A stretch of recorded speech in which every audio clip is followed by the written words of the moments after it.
Welcome to the Better Business, Better Life podcast. Terry DuPont is the founder of DuPont Advisory Group, a group dedicated to providing comprehensive services to successful business owners, medical, and other professionals. Terry has top-of-the-table status in the prestigious International $1 Million Roundtable, placing him among the top 0.1% of all professional financial advisors in the world. Terry's philosophy is, I've learned that I grow and prosper more by focusing on the success of others, rather than fretting over my own. Terry is a certified financial professional with the Institute of Financial Wellness, an advisor for the Power of Zero Taxes in Retirement, chartered retirement plans specialist, certified wealth preservation planner, and certified philanthropic developer. On the podcast, Terry brings together experts in their field who have succeeded in building their business to share their secrets with you. And now, here's your host, Terry DuPont.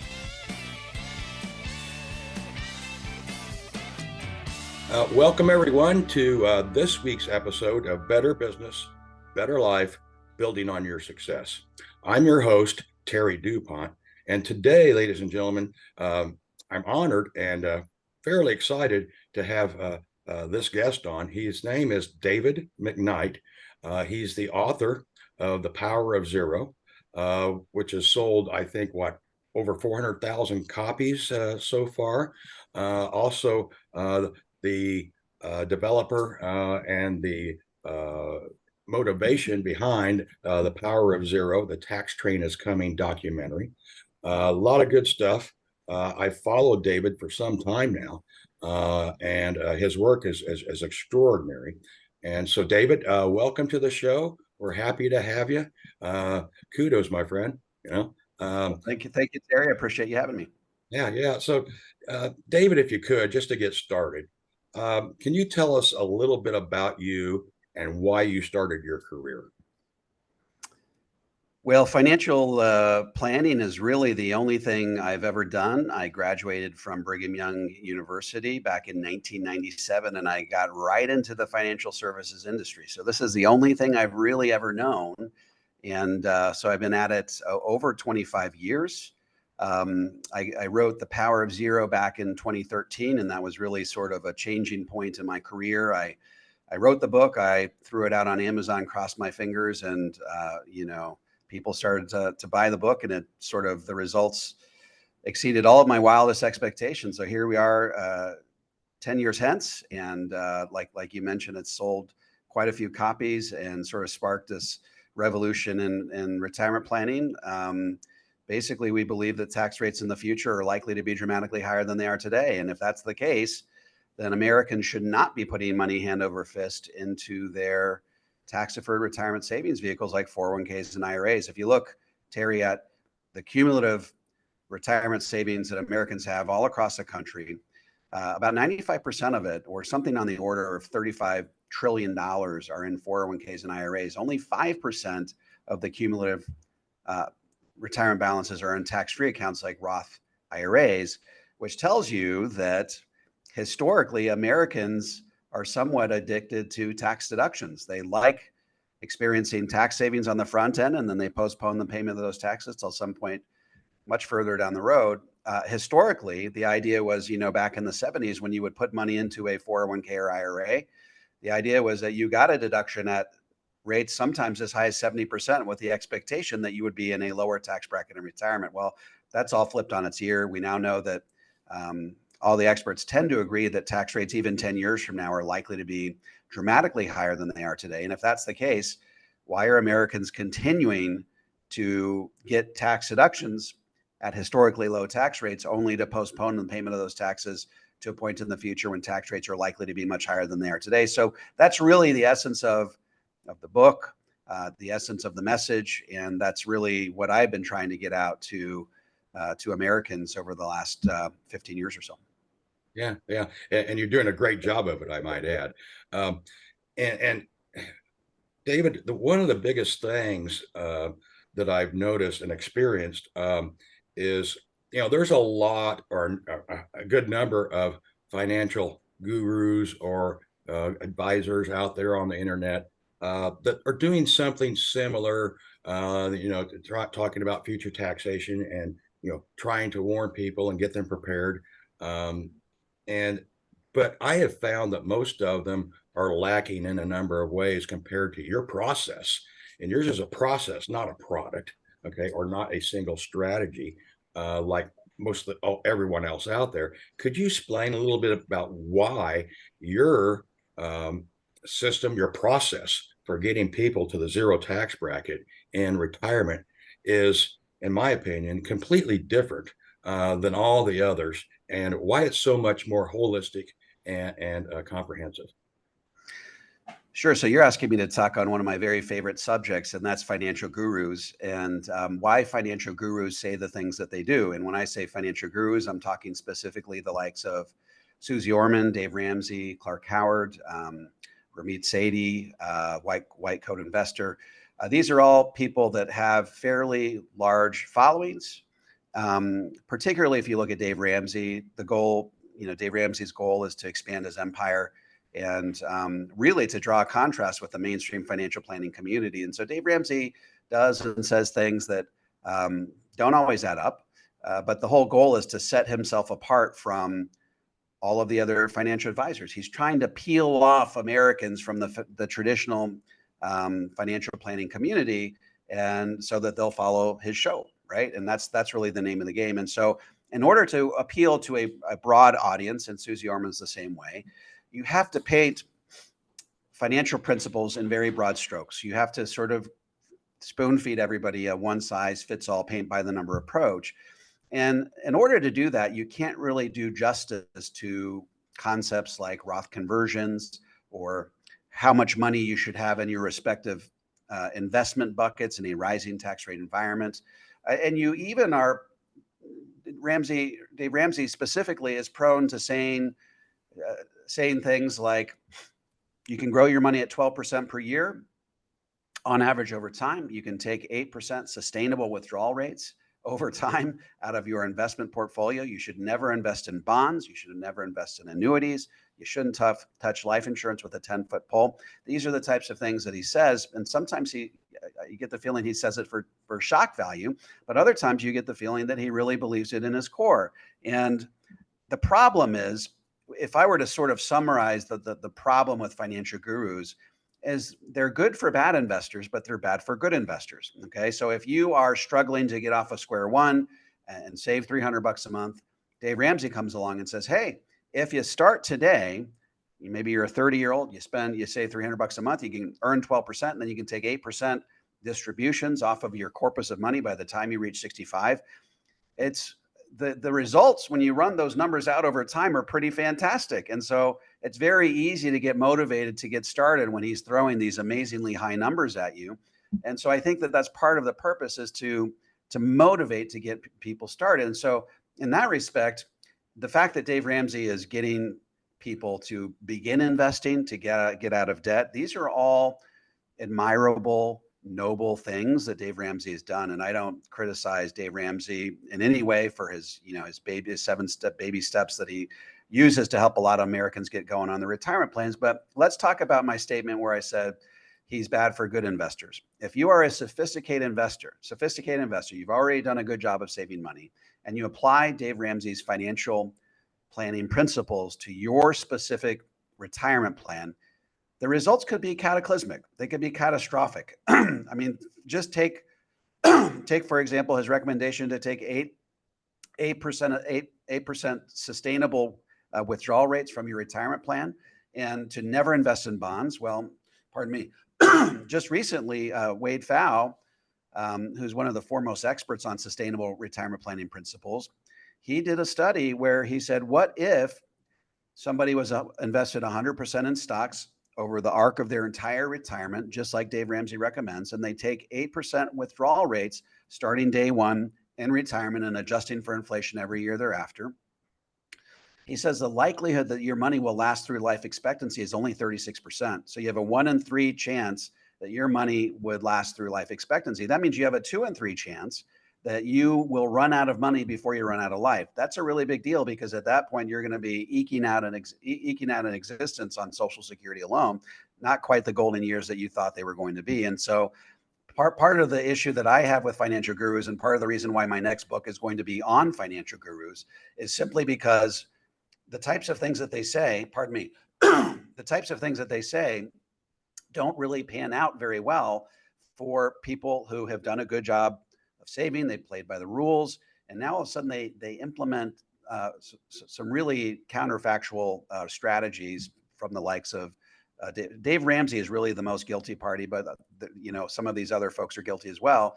And you end up you're just not maximizing what you could get out of your retirement savings. You're not squeezing all of the efficiency out of your retirement dollars that you otherwise could. And so that's why, my approach is, hey, if you've done a good job saving, I am going to teach you how to accumulate dollars in the right types of accounts in the right amounts, so that by the time tax rates rise dramatically, even 10 years from now, your dollars are positioned in such a way that you can withdraw those dollars with as little tax ramifications as possible.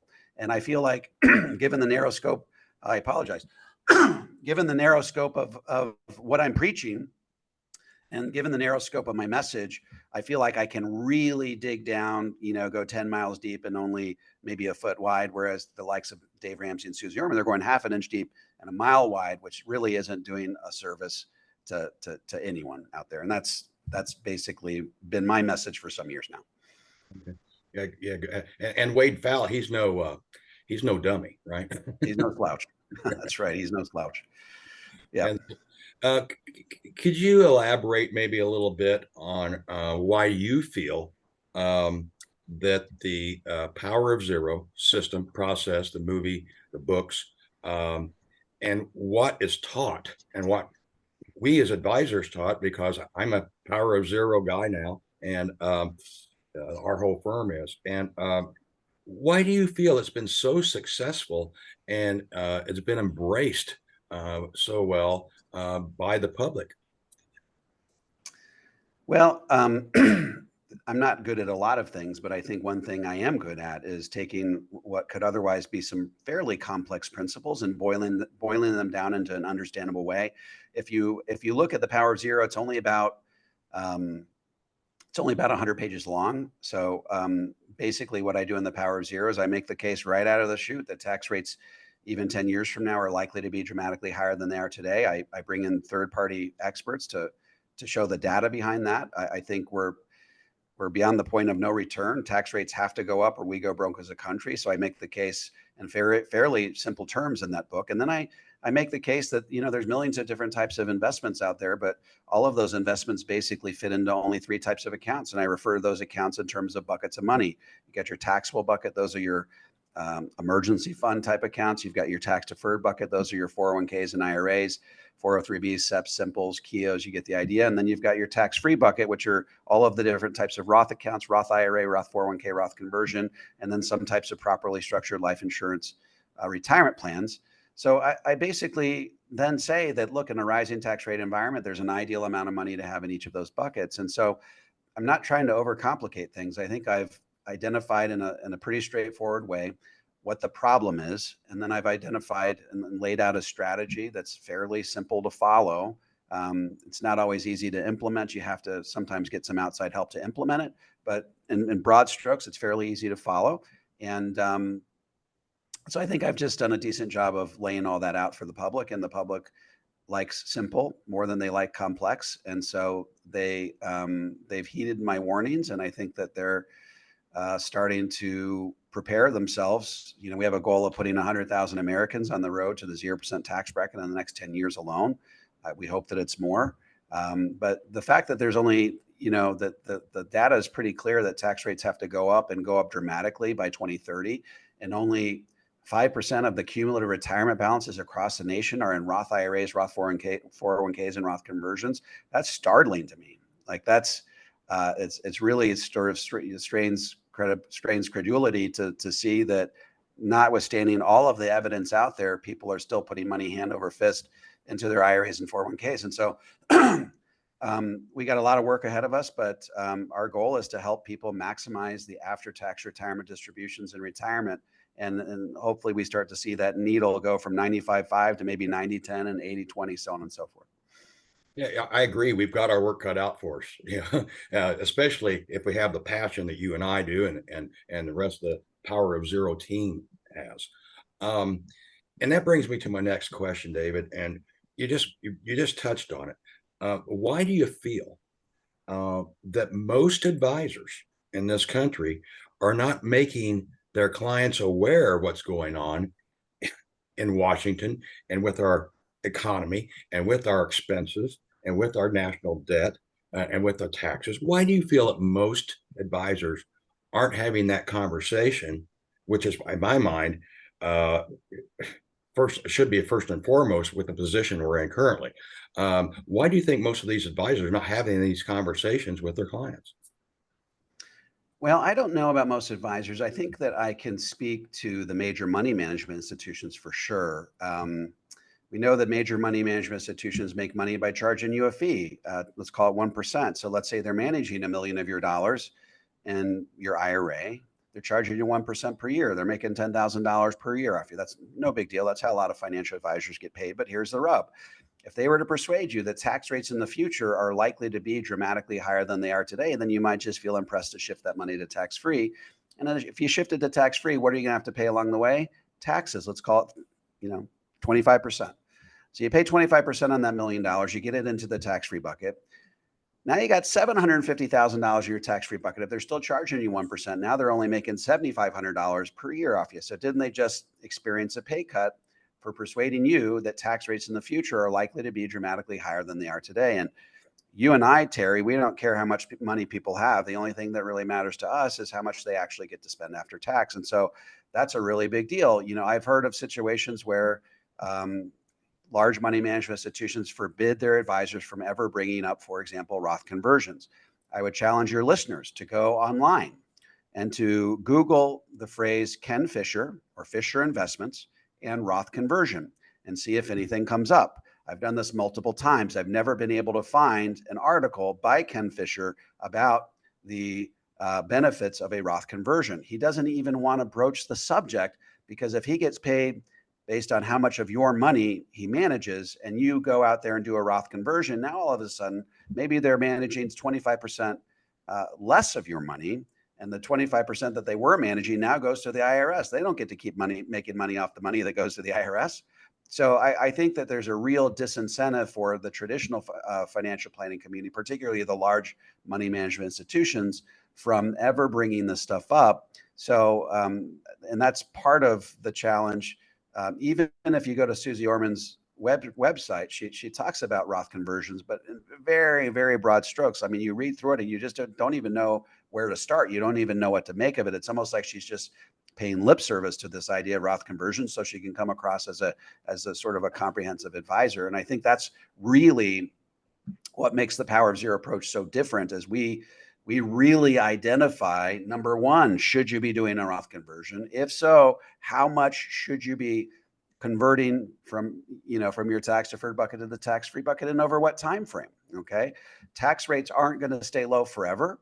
We believe that 2030 is really that end date by which you need to get all of your money repositioned to tax-free. So that gives us 8 years if you include 2023. So we're looking at a position where we say, okay, you got $1 million in your tax deferred bucket. How much should you be repositioning per year, and over what time frame? These are the types of things that you're not going to get from Dave Ramsey. In fact, Dave Ramsey says if you're within 5 years of retirement, don't even do a Roth conversion, which totally doesn't make any sense at all to me. I mean, there's no real justification for why he would say that on his website, but he does. So I think that people are hungering for real, solid strategies that can help insulate them from the impact of rising taxes. And I think that's another reason why Power Zero has gained so much traction. Yeah, I couldn't agree more.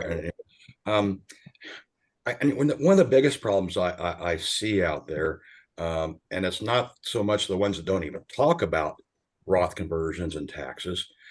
It's also kind of a problematic that a lot of the ones that do are talking about it in such a way that they only have one solution. They've got one silver bullet, and it's not a Roth conversion. Usually, it's something else. And what I like about your approach and your process, David, is It's strategy agnostic or product agnostic. It's whatever's going to do the best job and complete the job in a holistic, comprehensive way. And could you touch on that between the advisors that have the silver bullet or two as compared to the Power of Zero process? Sure. And the silver bullet that you are referring to so delicately is typically cash value life insurance retirement plan, index universal life, or whole life insurance. This is what you'll see if your listeners are ever on TikTok or Instagram or other social media platforms. You'll see people that exalt, for example, index universal life in an attempt to debase all of the other tax-free alternatives that are out there. For example, here's why index universal life is so much better than, say, a Roth IRA or a Roth 401k. And I think that this is just a foolhardy way to approach tax-free retirement planning. We should be taking a balanced, comprehensive approach to tax-free retirement that takes advantage of all the nooks and crannies in the IRS tax code. I make the case that you should have between 4 and 6 different streams of tax-free income, none of which show up on the IRS's radar, but all of which contribute to you being in the 0% tax bracket. Let's talk about them real quick. We talk about the Roth IRA, the Roth 401k, the Roth conversion. If through the Roth conversion, you can get your IRA balance down low enough, then your required minimum distributions will be offset by your standard deductions. So that's also tax-free. We've got the life insurance retirement plan that we talked about, or the IUL, that can be powerful in the right context. If you can keep your provisional income low enough, then your Social Security can also be tax-free. I think that's 6 of them there.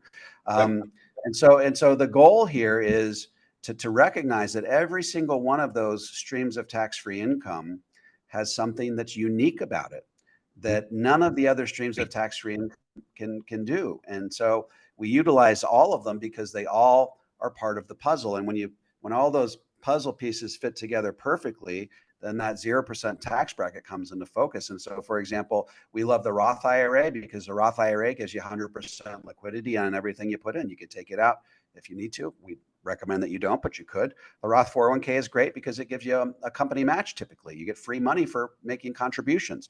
We love the Roth conversion because there's no limits on how much you can convert in any given year. If you had $1 billion in your IRA, you could convert every last dime of it over to a Roth IRA. So that's the real workhorse in getting you to the 0% tax bracket. We love the life insurance retirement plan, specifically the index universal life version of that, because it gives you a death benefit that doubles as long-term care. You can receive your death benefit in advance of your death for the purpose of paying for long-term care. And if you die peaceful in your sleep, never having needed long-term care, then guess what? Someone's still getting a death benefit along the way. And of course, your money's growing safely and productively in the meantime, and you can access that tax-free along the way. We love taking money out of our IRAs tax-free by having it offset by the standard deduction, because to me, that's like the holy grail of financial planning. You got a deduction on the front end, you grew the money tax deferred, and then you took it out tax-free by way of that standard deduction. And then we love tax-free Social Security because it helps shield you from a lot of different risks: longevity risk, long-term care risk, inflation risk. There's just a lot of things that it helps protect you from. So these are all of these different streams of tax-free income that have different qualities and attributes that make them unique, that make them an indispensable part of your balanced, comprehensive approach to tax-free retirement planning. Yeah, I agree. And I'm glad we found you. Okay. Yeah. It's changed our life. I know that, and the lives of our clients and aspiring clients as well. You mentioned that, taxes are going to have to drastically increase by the year 2030. That's kind of like the drop dead point, if you will. But what most people fail to remember is it starts before that, doesn't it? Like in about a little over 2 years. So they're starting January 1st, 2026. We know that the tax sale of a lifetime is chapter 6 of my book, The Power of Zero. I call it the tax sale of a lifetime, which really is referring to the Trump tax cuts. Those expire. So that tax cut that Trump pushed through was not a permanent tax cut. It was run through under budget reconciliation, which means it had an 8-year horizon, which means it expired after 8 years. That happens in 2026. That means that between now and then, we basically have 3 tax years within which to take advantage of historically low tax rates. And every year that goes by where you fail to take advantage of historically low tax rates is potentially a year beyond 2026 in which you could pay those higher tax rates, which is what we experienced in 2017 and earlier. Now, frankly, those tax rates will go up on the margin. So for example, if you're in the 22 currently, that goes up to 25. If you're in the 24, that goes up to 28. That is it's an increase on the margin. But what I'm worried about, which you mentioned, is I'm really worried about what happens in 2030. David Walker, former Comptroller General of the federal government, in his book, Come Back America, he predicted that by 2030, tax rates would have to double or more, okay, to keep our country solvent, to pay for unfunded obligations for Social Security, Medicare, and Medicaid, and interest on the national debt. So when you think of your tax bracket going from 22 to 25, not such a big deal, or 24 to 28, not the end of the world. But when you think about your 22% tax bracket going to 44, for example, that could start to approach an apocalyptic scenario for you. And so really, we're telling people, yes, you got 3 years or so to take advantage of the historically low tax rates, but you have another 5 years beyond that or so to take advantage of still relatively low tax rates before we feel like that tax freight train is really going to slam down on America. Yeah. And it amazes me. And I guess it does and it doesn't, that in talking with families and individuals, they don't understand or they don't have their arms around or appreciate the damage that the largest expense in their lifetime will continue to be the largest expense of their lifetime. And they don't calculate it in, if they calculate it all, into their future their future income, and what those higher taxes can do to, in some cases, really devastate their retirement and force them to run out of money years ahead of their life expectancy in many cases. Yeah, I tell people all the time, I said, when you put money into a 401k or IRA, now keep in mind, you should have some money in your 401k and IRA, because you will have that standard deduction. And if you don't have any money in your tax deferred bucket, then your standard deduction sits idle and you won't be able to use it. So you will have unnecessarily paid taxes on some of your money along the way. So it's okay to have some money. You just don't want to have all of your money. And so I tell people that when you put money into your 401k or IRA, it's like going into a business partnership with the IRS. And every year they get to vote on what percentage of your profits they get to keep. Not a very good business partnership, if you ask me. So for example, you could have $1 million in your IRA, but unless you can accurately predict what tax rates are going to be in the year you take that money out, you don't really know how much money you have. And it's pretty hard to plan for retirement if you don't know how much money you have. Yeah, that's true. That's true. David, you've been doing this for a while. What is something that you know now about this whole process, what you're doing, that you wish you knew when you started? Well, I didn't know very much at all when I started back in 1997. Back in 1997, Bill Clinton stood before the nation in the State of the Union, and he says, "I've got great news, folks." He says the national debt is only $5 trillion, and the budget is balanced through 2023.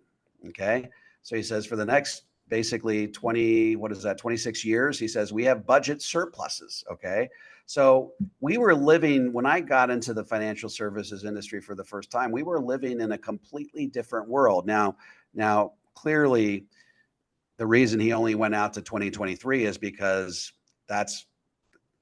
it looked good through 2023. He wasn't factoring in the unfunded obligations for Social Security, Medicare, and Medicaid that catch up with us after 2023.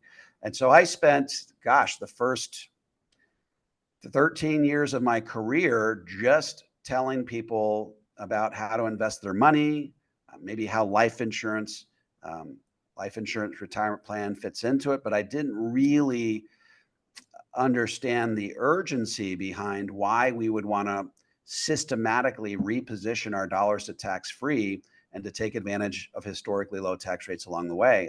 I didn't really fully wrap my arms around that until I met David Walker. I got to know David Walker I've gotten to know him personally over the last few years because he appeared in our documentaries, appeared on my podcast. But I watched a piece by him on 60 Minutes. He appeared on 60 Minutes back in 2000. Gosh, I want to say it was 2007 or 2008. And as part of what he called the fiscal wake up tour, where he's basically, as they said in the piece, he was charging across the country like an Old Testament prophet, raising the warning cry to whoever would listen. And what he said back then, he says, the reason nobody does anything is because there's no immediate crisis. But he says that every year that goes by where you fail to fundamentally and dramatically reform Social Security, Medicare, and Medicaid, he says that the reality of higher taxes is all the more certain. In fact, he wrote a piece for CNN, I think in 2008 or 9, in which he says, the title of the piece is Why Your Taxes Could Double. Okay, so he was really raising the warning cry way before anybody else was. And of course, he had an Oscar-nominated movie called IO USA, which really called it out. But you know what? He did the movie and it raised a real ruckus at the time. And then people, frankly, they forgot about it. And so David Walker is still out there raising the warning cry. But this is something that I wish I had known about well before when I actually knew about it. And so now I'm trying to make up for lost time and you know what? It's actually not the end of the world because, people come up to me sometimes at the end of my presentation. They say, Dave, thanks a lot. Now I'm in a really bad mood. I say, why are you in a bad mood? And they say, because I got all my money in the tax deferred bucket. And I said, let me see if I understand this correctly. You contributed money to your tax deferred investments when tax rates were much higher than they are today. You got a deduction at those higher rates for doing so. You now have if you count between now and 2030, you now have an 8-year period of time during which to take advantage of historically low tax rates. So that by the time tax rates potentially double over time, you've done all the heavy lifting. You can then take your dollars out tax free. I say, is that why you're in such a bad mood? So really, the timing is perfect for Americans to take advantage of these strategies because they did get deductions at those higher rates. They now are at a period of historically low tax rates, and they have time to get that money repositioned to tax-free before tax rates go up for good. And so this message is really timely. I tell people there's never been a better time in the history of our country to be implementing these strategies. Yeah, excellent. We're going to start winding down here in a moment, but David, could you tell me, and our audience, obviously, how you define success? I think I define success by how many people I can help, right? And a lot of people define it in monetary ways, but really money is a function of how many people you help. And so that's why I've tried to quantify our mission at Power of Zero in terms of how many people we can help, how many people we can put on the road to the 0% tax bracket. So if over the next 10 years we can put, or through my organization, we can help put 100,000 Americans on the road to the 0% tax bracket, then I will have considered this next decade or so as a success. Great. David, is there anything that you'd like to share that we haven't talked about already? I guess my final thoughts would simply be this, that if you believe that tax rates in the future are likely to be dramatically higher than they are today, and you have significant amounts of money in your tax deferred bucket, that you should be mindful that while we are enjoying historically low tax rates, they haven't always been this low. Post World War II, they were as high as 94%. As recently as the 70s, they were as high as 70%. So we're sort of at this artificially low period of tax rates. And sometimes we have this, what I call illusion of linearity. Tax rates are low now, therefore they're going to continue to be low forever. Whereas if you zoom back and see that, wow, tax rates have been much higher in the past than they are today, and everybody's predicting that they're likely to go up. Nobody thought interest rates would go up, but here we are. They've risen as dramatically as we've seen them ever rise. So tax rates can do the same thing. So I guess my final concluding thought would be, don't let a year go by where you fail to take advantage of historically low tax rates, because every year that goes by where you fail to take advantage of historically low tax rates is potentially a year beyond 2030 when you could be paying double. You don't want to miss out on the tax sale, and then when they return to previous levels or even rise dramatically, you have that regret of not having cashed in while tax rates were historically low. David, thank you with all that, and your contact information, et cetera, all that's at the bottom of the screen. Is there anything you'd like to add there to how people might contact you or what have you? No, I would recommend they take a look at the YouTube channel. I'm putting out 3 videos a week where I really talk about 3 things. I talk about the financial condition of our country and what are the most up-to-date things we need to be aware of. I talk about specific financial strategies that you can utilize to protect yourself from the impact of higher taxes. And then I would say a third of my videos are responding to financial gurus that are saying things that maybe run counter to what I consider to be proven, math-based, historically based, retirement strategies. Well, David, I can't speak for our audience, but I want to personally express my gratitude for not only you being here today, but for your mission and what you've brought to society in the form of the power of zero. It's so incredibly needed, and it's so incredibly important. So with that, ladies and gentlemen, I want to thank you for joining this week's episode of Better Business, Better Life, Building on Your Success.